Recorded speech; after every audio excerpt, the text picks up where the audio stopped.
Hello everyone and welcome back to Well Talks. I am Dr. Anvi Vaidia and today we have with us Dr. Hogan Randall, who is a urology resident at the Kansas University.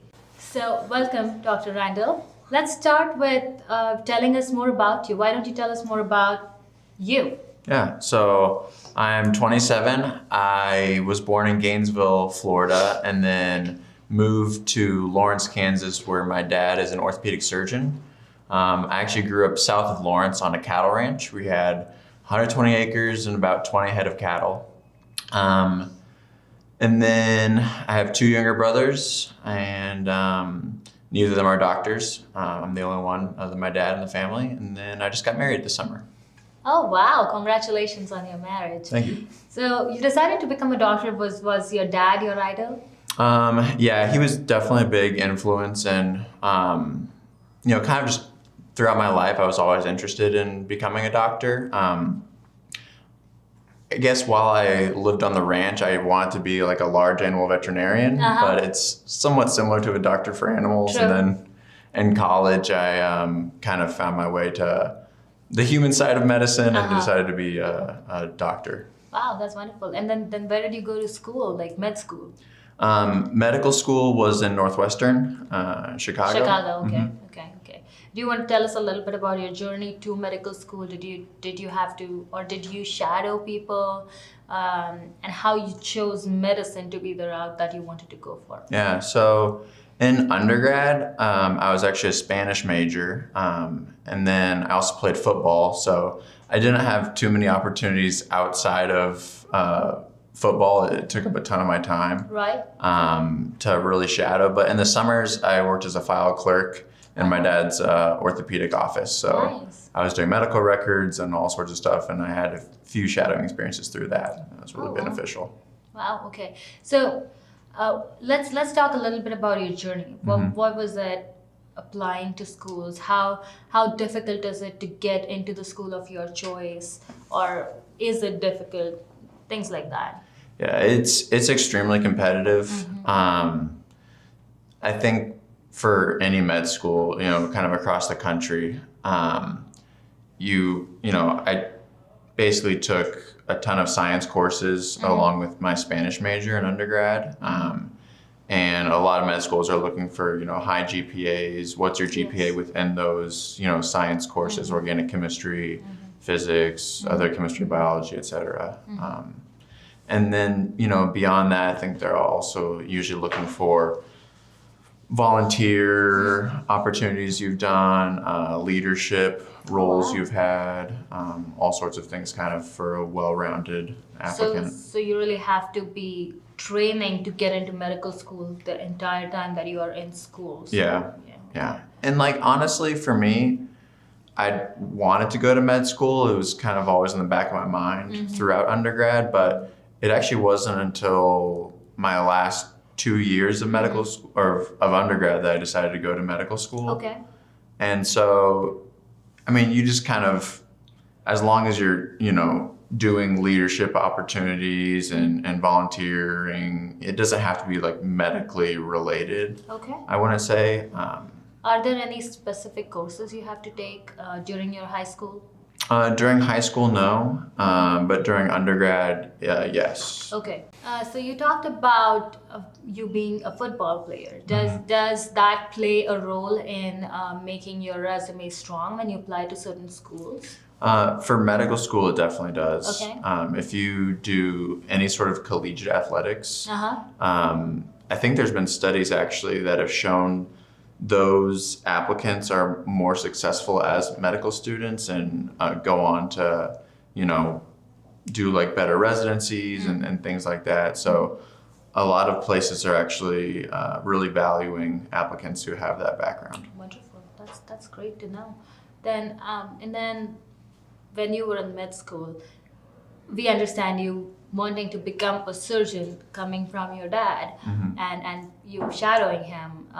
But then how did you choose urology instead of orthopedics? Yeah, so in medical school, I actually didn't want to be a surgeon. Okay. I think kind of the first decision you make in medical school is whether you're interested in surgery or whether you're interested in medicine. Okay.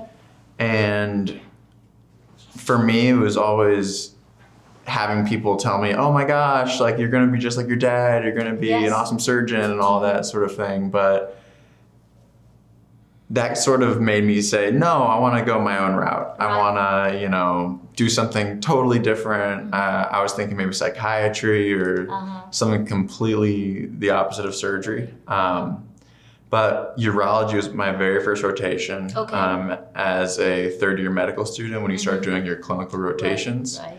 And it's a surgical specialty. So I actually didn't know that at the time I signed up for it. Really? It was a surprise to me. And I just fell in love with the operating room, with surgery. I thought it was just the coolest thing ever. So I remember calling my dad and saying, hey, like, I actually am thinking surgery's pretty cool. Maybe I want to do it.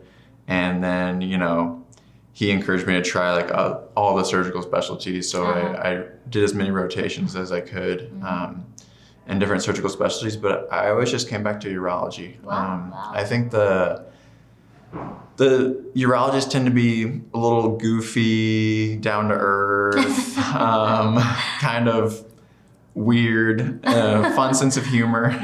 Yes, and, yes, I can see that. There's definitely like the surgeries they do are just, it's such a broad field. Right. It can look like anything from, you know, intense like robotic surgery and microsurgery to just a more clinical practice where you do a lot of, you know, infertility and kind of more clinical based things like that. So it's definitely a good field if you're, you know, not really ready to make up your mind as to how much surgery you want to do, or if you, you know, want to have more clinical practice. Yeah. That's knowledge to. I gained some knowledge today from the fact that I did not know urology was that broad. I knew what urology is, but I did not know it encompassed so many different things. So that is some really good knowledge to have. How many years do you have going forward in training now? Yeah, so looking back, I mean, undergrad is 4 years, or I did in 4 years, and then med school is 4 years. Okay. Residency for urology, most of them are 5 years. There's a few 6-year programs out there that have a research year built in. And then about half of urology residents end up doing a fellowship after residency, especially if you're interested in academic medicine. And so that's another 2 years typically. So are you interested in academics, or would you like to go into private practice? Yeah, I'm interested in academics right now. You are? I just think kind of being able to pass on that knowledge and those skills and just the art of surgery and medicine is a really unique and cool opportunity. So absolutely. And I think Bell Talks will be a great platform for you to be able to share all the knowledge that you would like to share with everybody watching us here today. And then let me ask you, is there anything that you would want to tell people watching us? There could be a lot of aspiring students that are watching us and would really want to know about what it feels to be a doctor. I'm sure it's very gratifying. So is there a message that you would like to give everybody watching us today? Yeah, I mean, if you're interested in helping people and you also love science, or you love biology, or you just think, you know, helping sick people is especially interesting, I think pursuing a career in medicine or in surgery, going to medical school is definitely a good choice. I mean, there's a lot of ways to help people. Yes. Pretty much any job helps people, I think, or else it wouldn't exist as a job. But if you also love, you know, biology or science, I think, you know, taking those courses in undergrad, going to medical school, and then figuring out, you know, exactly, oh, I kind of like surgery more, or I like medicine more, or I like clinic more, or I like hospitals more. Like all of that stuff, like what type of doctor you want to be is something that can be decided later. Right. And most medical students don't know what sort of doctor they want to be until they've done it, which makes sense because like you're never gonna be able to like experience being a surgeon until you've been in medical school. And so like for me, I thought I didn't want to do surgery. And then in medical school, I found out, no, this is absolutely what I want to do. So That's wonderful. Keeping an open mind, even while you're in medical school, is very important. And generally, younger students, they get very intimidated with the fact that med school, I mean, just the name med school and the studies that goes into it and the work, and then the number of years that you put in. A lot of people get intimidated about, I want to be a doctor, but will I be able to go through all this, and will it work the way I'm thinking it would?